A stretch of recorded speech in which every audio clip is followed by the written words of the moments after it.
So hello বন্ধুরা, welcome to POW academy. তো বন্ধুরা, তোমাদের জন্য নিয়ে চলে এসেছে ওয়েস্ট বেঙ্গল স্কুল সার্ভিস কমিশনের গ্রুপ সি অ্যান্ড গ্রুপ ডির লেটেস্ট আপডেট। আশা রাখবো তোমরা যারা যারা group C and group D দিয়েছিলে সবার পরীক্ষায় ভালো হয়েছে। অ্যান্ড এই পরীক্ষার কাট অফ কত যেতে পারে, আদৌ কি গ্রুপ সি গ্রুপ ডি পরীক্ষা বাতিল হবে, এছাড়াও যে ফাইনাল রেজাল্ট কবে দেবে, এসব নিয়ে আজকের ভিডিওতে আলোচনা করব। আর জানোই তো গ্রুপ ডি পরীক্ষাটি কী হয়েছিল, অনেকেই মোবাইল নিয়ে গেছিলো, তো সেক্ষেত্রে কি গ্রুপ ডি পরীক্ষা কি বাতিল হবে আদৌ, সেই নিয়ে তোমাদের আজকে এই ভিডিওতে আলোচনা করব। আশা রাখবো তোমাদের ভিডিওটি ভালো লাগবে। আর এটা যে কাট অফও আমি ভিডিও শেষে বলে দিয়েছি সম্ভাব্য কাট অফ কত যেতে পারে। তো বন্ধুরা, সর্বপ্রথম তোমাদের আলোচনা করব পরীক্ষা কি আদৌ বাতিল হবে। তো চলো, পরীক্ষা কি আদৌ বাতিল হবে সে বিষয়ে তোমাদের সঙ্গে এখন আলোচনা করব আমি। তো বন্ধুরা, পরীক্ষা কি বাতিল হবে, সেক্ষেত্রে পরীক্ষা শেষ হওয়ার পর থেকেই বিভিন্ন সামাজিক মাধ্যমে যে পরীক্ষার্থীরা পরীক্ষা বাতিল সম্ভাবনা নিয়ে উদ্বিগ্ন। তবে কমিশনের পক্ষ থেকে প্রাপ্ত তথ্য এবং বর্তমান পরিস্থিতির বিশ্লেষণে দেখা যাচ্ছে যে সামগ্রিকভাবে কোনো পরীক্ষায় বাতিল হওয়ার সম্ভাবনা নেই। কমিশনের চেয়ারম্যান সিদ্ধার্থ মজুমদার স্পষ্ট জানিয়েছে যে পরীক্ষা অত্যন্ত সুশৃঙ্খলভাবে সম্পন্ন হয়েছে। অর্থাৎ পরীক্ষা যে বাতিল হওয়ার সম্ভাবনা, সেটা তোমাদের পরীক্ষা বাতিল হওয়ার সম্ভাবনা নেই। অর্থাৎ যে পরীক্ষা শেষ হওয়ার পরে যে অনেক সোশ্যাল মিডিয়ায় উঠেছিল যে পরীক্ষা বাতিল হবে, গ্রুপ সি পরীক্ষা প্রশ্ন লিক হয়ে গেছে বা গ্রুপ ডি পরীক্ষার কোনো প্রশ্ন লিক হয়ে গেছে, সেক্ষেত্রে কি পরীক্ষা বাতিল হবে। তো বন্ধুরা, এখানে কমিশন স্পষ্ট জানিয়েছে যে কমিশনের যে চেয়ারম্যান তিনি সিদ্ধার্থ মজুমদার জানিয়েছেন যে পরীক্ষা অত্যন্ত সুশৃঙ্খলভাবে হয়েছে এবং এর পরীক্ষা হওয়ার বাতিলের কোনো সম্ভাবনা নেই। তো আশা করি তোমরা বুঝতে পারলে পরীক্ষা বাতিল হওয়ার সম্ভাবনা আছে কিনা। তো বন্ধুরা, পরীক্ষা বাতিল হওয়ার সম্ভাবনা বিন্দুমাত্র নেই। এরপরে তোমাদের আমি এরপরে আলোচনা করব এই বিষয় নিয়ে। তবে একটি বিশেষ ক্ষেত্রে বাতিল হওয়ার প্রযোজ্য হয়েছে, অর্থাৎ পরীক্ষা বাতিল হওয়ার বিশেষ ক্ষেত্রে একটি প্রযোজ্য রয়েছে। সেটি হলো কলঙ্কিত প্রার্থীর ক্ষেত্রে, অর্থাৎ 2016 সালে যারা নিয়োগ কেলেঙ্কারিতে যুক্ত ছিলেন, অর্থাৎ 2016 সালে এসএলএসটি যারা কেলেঙ্কারিতে যুক্ত ছিলেন, তাদের নাম আদালতের নির্দেশ অবৈধ হিসেবে চিহ্নিত হয়েছে। অর্থাৎ সেই 1806 জন প্রার্থীর আবেদন কমিশন বাতিল করছে। যারা যারা 2016 সালে এই যে এসএসসি কেলেঙ্কারিতে যুক্ত ছিলেন, তাদের একমাত্রই পরীক্ষা বাতিল হয়েছে। এছাড়া যারা ফ্রেশার্স, তাদের কোনো ভয় নেই। অর্থাৎ যে যারা যারা 2016 সালে এসএলএসটি কেলেঙ্কারির সাথে যুক্ত ছিল, তাদেরই একমাত্র পরীক্ষা বাতিল হয়েছে। এছাড়া কারো পরীক্ষা বাতিল হয় নাই। এই প্রার্থীদের জন্য অ্যাডমিট কার্ড ইস্যু করা হয়নি। যদিও তারা পরীক্ষাতে বসে থাকে বা পরীক্ষা দিয়ে থাকে, তাদের যখন যাচাই করা হয় নথিপত্র, তখনই তাদেরকে বাতিল করে দেওয়া হবে, সাফ জানিয়ে দেওয়া হয়েছে কমিশনের তরফ থেকে। সুতরাং সাধারণ সৎ প্রার্থীদের পরীক্ষা বাতিলের কোনো কারণ নেই, তোমরা কোনো টেনশন করো না। শুধুমাত্র এসএসসি কেলেঙ্কারির সাথে যারা যারা যুক্ত, তাদের পরীক্ষাই বাতিল হবে। তো তোমাদের কোনো ভয় নেই। তো আশা করি তোমরা বুঝতে পারলে। অতএব পরীক্ষা বাতিল হওয়ার সম্ভাবনা নেই, অর্থাৎ এই পরীক্ষা বাতিল হওয়ার সম্ভাবনা একদমই নেই। শুধুমাত্র বাতিল কাদের হবে, যারা এসএলএসটি বা এসএসসি কেলেঙ্কারির সাথে যুক্ত ছিলেন, তাদেরই একমাত্র এই পরীক্ষা বাতিল হওয়ার সম্ভাবনা রয়েছে। তো বন্ধুরা, এরপরে দ্বিতীয়টি কি আছে, পরীক্ষা ফাইনাল রেজাল্ট কবে দেবে। তো পরীক্ষার ফাইনাল রেজাল্ট কবে দেবে সে নিয়ে আলোচনা করব এই পেজে। তো পরীক্ষার ফাইনাল রেজাল্ট দেবে মূলত 16 লক্ষ পরীক্ষার্থীর ওএমআর সিট মূল্যায়ন করা একটি বিশাল কর্মযোগ্য। অর্থাৎ 16 লক্ষ প্রার্থীর যে ওএমআর সিটি চেক করতে কিছুক্ষণ সময় লাগবে বা কিছুদিন সময় লাগবে। তাই কমিশনের চেয়ারম্যানের বক্তব্য অনুযায়ী এই বিপুল পরিমাণ উত্তরপত্র মূল্যায়ন করতে এবং স্বচ্ছতা বজায় রাখতে বেশ খানিকটা সময়ের প্রয়োজন। বর্তমানে তথ্য অনুযায়ী 2026 সালে জুলাই মাসের আগে ফল প্রকাশের সম্ভাবনা রয়েছে। অর্থাৎ 16 লক্ষ যে পরীক্ষার্থী এই গ্রুপ সি দিয়েছিলেন বা গ্রুপ ডি দিয়েছিলেন, সেক্ষেত্রে তাদের মূল্যায়ন করতে কিছুটা সময় লাগবে।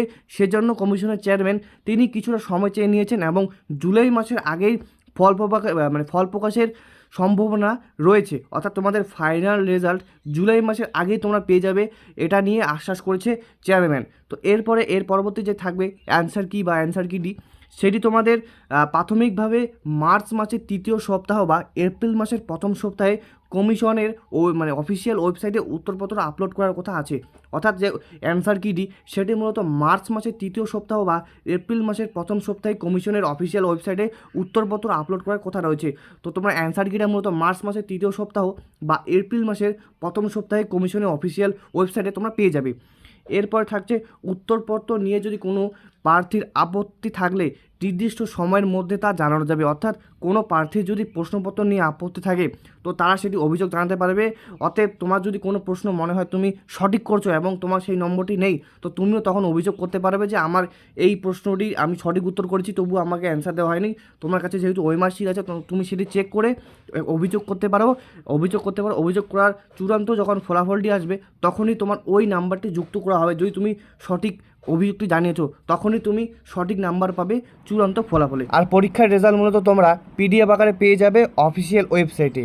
আর অতএব পরীক্ষার ফল পেতে পারো এপ্রিল মাসের শেষে বা জুলাই মাসের প্রথম সপ্তাহের মধ্যেই তোমরা ফল প্রকাশ বা পরীক্ষার ফল পেতে পারো পিডিএফ আকারে ওয়েবসাইটের মধ্যে। তো বন্ধুরা, আশা করি তোমরা বুঝতে পারলে এতদূর। তো এরপর তোমাদের আমি নিয়ে আলোচনা করব, সেটা হচ্ছে 3 নম্বর পেজের আছে গ্রুপ ডি কি পরীক্ষা আদৌ বাতিল হবে। গ্রুপ ডি কি পরীক্ষা আদৌ বাতিল হবে সেটি নিয়ে তোমাদের এখন আলোচনা করব। তো সর্বপ্রথম গ্রুপ ডি নিয়ে আলোচনা করি। হ্যাঁ, গ্রুপ ডি পরীক্ষা বাতিল হওয়ার সম্ভাবনা আছে, তবে যারা সৎভাবে পরীক্ষা দিয়েছিলে তাদের কোনো ভয় নেই। অর্থাৎ যারা গ্রুপ ডি পরীক্ষা সৎভাবে দিয়েছিলে তাদের কোনো ভয় নেই। যারা অসাধুভাবে দিয়েছিল, অর্থাৎ যারা ফোন নিয়ে গেছিলো জুতার মধ্যে এবং অসাধু উপায়ে পরীক্ষা দিতে ধরা পড়েছে, তাদের শুধুমাত্র পরীক্ষা বাতিল হবে। এছাড়াও যারা এসএলএসটি বা এসএসসি কাণ্ডে যুক্ত ছিল তাদেরই একমাত্র বাতিল হবে। এছাড়া যারা সৎভাবে পরীক্ষা দিয়েছো তাদের বাতিল হওয়ার সম্ভাবনা নেই। তো তারা নিশ্চিন্তে থাকো এবং পরীক্ষার যে কোনো ভয় পেও না, প্রশ্নপত্র ফাঁস বা লিক হয়নি। শুধুমাত্র কিছু সংখ্যক মানুষ তাদের হয়রানি করার জন্য এইসব গুজব ছড়াচ্ছে, অযথা চিন্তা করো না। অর্থাৎ যে গ্রুপ ডি পরীক্ষা, অনেকেই বলতেছে যে গ্রুপ ডি পরীক্ষার প্রশ্নপত্র লিক হয়েছে, তবে গ্রুপ ডি যে প্রশ্নটি সেটি লিক হয়নি। তবে কিছু সংখ্যক মানুষদের হয়রানি করার জন্যই এসব গুজব ছড়াচ্ছে। আশা রাখবো তোমরা এই গুজব থেকে এড়িয়ে চলবে, কেননা এই গুজবই অনেকে যারা খুব প্রিপারেশন নেয় এবং যারা চাকরি আশা করে তাদেরকে একটু হলেও দমিয়ে রাখে এই গুজব। তো আশা রাখবো তোমরা এই গুজবকে ছড়াবে না এবং এই গুজবের কান দেবে না। তো গ্রুপ ডি পরীক্ষা কোনো প্রশ্নপত্র লিক হয়নি, আশা রাখবো তোমরা ভিডিওটি বুঝে গেছো। এরপর তোমাদের আলোচনা করবো সম্ভাব্য কাট অফ নিয়ে, যে সম্ভাব্য কাট অফ কত যেতে পারে গ্রুপ সি এবং গ্রুপ ডিতে। তার আগে আরেকবার বলে দেই, অতএব গ্রুপ ডি পরীক্ষা বাতিল হওয়ার সম্ভাবনা নেই, তোমরা নিশ্চিন্তে থাকো। এরপরে আমি তোমাদের আলোচনা করব সম্ভাব্য কাট অফ কত যেতে পারে, অর্থাৎ গ্রুপ সিতে সম্ভাব্য কাট অফ কত যেতে পারে। তো সর্বপ্রথম দেখতে পাচ্ছ এখানে তোমাদের আমি কিছু লিস্ট দিলাম। তো সম্ভাব্য কাট অফ গ্রুপ সি এর মধ্যে, গ্রুপ সিতে আমার সম্ভাব্য কাট অফ কি ইউআর বা আন্ডার রিজার্ভ, তাদের আনুমানিক কাট অফ 56 থেকে 57, আনুমানিক, অর্থাৎ সম্ভাব্য কাট অফ 56 থেকে 57 যেতে পারে, সম্ভাব্য। এর থেকে বাড়তেও পারে এবং কমতেও পারে, সেটি গ্যারান্টি না, তবুও সম্ভাব্য কাট অফ 56 থেকে 57 ইউআর বা আন্ডার রিজার্ভদের। এরপরে ওবিসি এ ক্যাটাগরি এবং ওবিসি বির ক্যাটাগরি সম্ভাব্য কাট অফ 52 থেকে 53, এটিও মূলত আনুমানিক। অর্থাৎ সম্ভাব্য কাট অফের মধ্যে যে ইউআর সেটি মূলত 56 থেকে 57 আনুমানিক, এবং ওবিসি এ ক্যাটাগরি এবং ওবিসি বি ক্যাটাগরিদের জন্য 52 থেকে 53 আনুমানিক কাট অফ ধরা হয়েছে।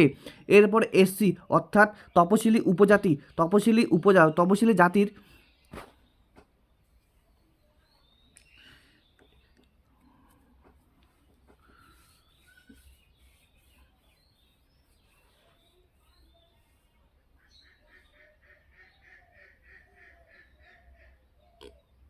এরপর তোমাদের আমি আলোচনা করব গ্রুপ ডি নিয়ে, অর্থাৎ গ্রুপ ডির আনুমানিক কাট অফ নিয়ে তোমাদের আলোচনা করব। গ্রুপ ডির মধ্যে সর্বপ্রথম আন্ডার রিজার্ভ, তার 40-এর মধ্যে তার কাট অফ যেতে পারে 38, অর্থাৎ আন্ডার রিজার্ভের কাট অফ যেতে পারে 38, এবং ওবিসি এ ক্যাটাগরি এবং ওবিসি বি ক্যাটাগরির আনুমানিক কাট অফ 36 যেতে পারে, আনুমানিক কাট অফ। সেটা এগুলো যতগুলি সবগুলি আনুমানিক, মূলত আমার প্রেডিকশন অনুযায়ী। এছাড়াও এসসি তাদের 40-এর মধ্যে 35 আউট অফ 35 যেতে পারে। এছাড়াও এসএলএসটি তাদের 33 যেতে পারে। অর্থাৎ এই যে সম্ভাব্য যে কাট অফের লিস্টটি সেটি আমি আমার প্রেডিকশন অনুযায়ী বানিয়েছি। তো বন্ধুরা, আশা রাখবো তোমাদের ভিডিওটি ভালো লেগেছে। যদি ভিডিওটি একটুও ভালো লেগে থাকে তো অবশ্যই ভিডিওটিকে লাইক করে নেবে, চ্যানেলটিকে সাবস্ক্রাইব করে নেবে, টেলিগ্রামে যুক্ত হয়ে নেবে, আর সাবস্ক্রাইবের পাশে বেল আইকনটি ক্লিক করবে। তাহলেই তোমরা সঙ্গে সঙ্গে আমার যে কোনো ভিডিওর নোটিফিকেশন তোমরা পেয়ে যাবে। তো আজকের জন্য বাই বাই, নেক্সট কোনো ভিডিওতে দেখা হচ্ছে। আর অর্জুন ব্যাচ 2.0 তে জয়েন হয়ে নাও। তো চলো আজকের জন্য টাটা।